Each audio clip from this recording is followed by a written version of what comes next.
Dahil po sa naitalang pagtaas ng kaso ng COVID-19, muling ipinatupad ng Philippine General Hospital ang mandatory na pagsusuot ng face mask. Bilang sa kanila mga healthcare worker maging sa mga bibisita sa ospital. Si Mark Fetalco sa report live. Mark?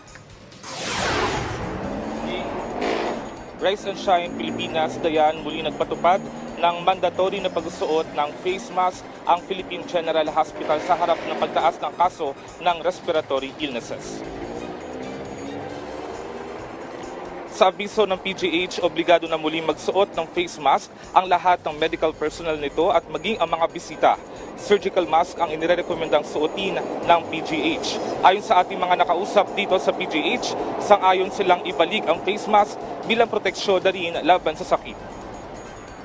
Kahit naman hindi pa tupad, tagang ginagawa ko na itong mula ng pandemic eh. Saka mahirap din eh.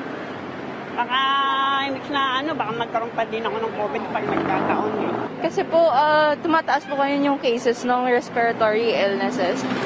Especially po sa akin, sa part ko po na duty po ako sa hospital, I can attest po na tumataas po yung sales namin ng antibiotics. So, bilang protection po sa mga tao, okay lang po sa akin ibalik ang face mask. Yung mga sakit kasi sa hospital, lalo sa hospital, maraming sakit ng kalat doon, kaya kailangan na talaga natin ng face mask.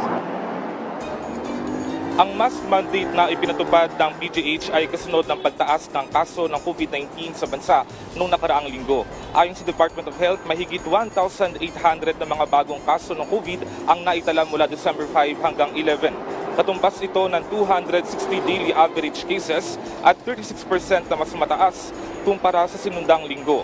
Ayon kay PGH spokesperson Dr. Jonas Del Rosario, 8 sa kanilang mga pasyente ang nagpositibo sa COVID-19. Anin dito ay mga bata. Kung 2 adults, mild lang po, ang tawag po namin ay incidental COVID. Sila po ay na-admit sa PGH primarily sa ibang sakit. Meron po silang comorbidity, pero nag-test po silang positive sa COVID. Doon naman po sa PEDIA, may 2 po doon na severe cases ng COVID pneumonia. At yung pong natitirang 4, yung iba naman po ay mild to moderate lang. Dayan, muli nagpaalala nga ang Department of Health sa publiko na huwag pa rin magpakakampante lalo't na pa rin ang banta ng COVID-19. At yan muna ang pinakahuling balita. Balik sa iyo, Dayan. Maraming salamat sa iyo, Mark Fetalco.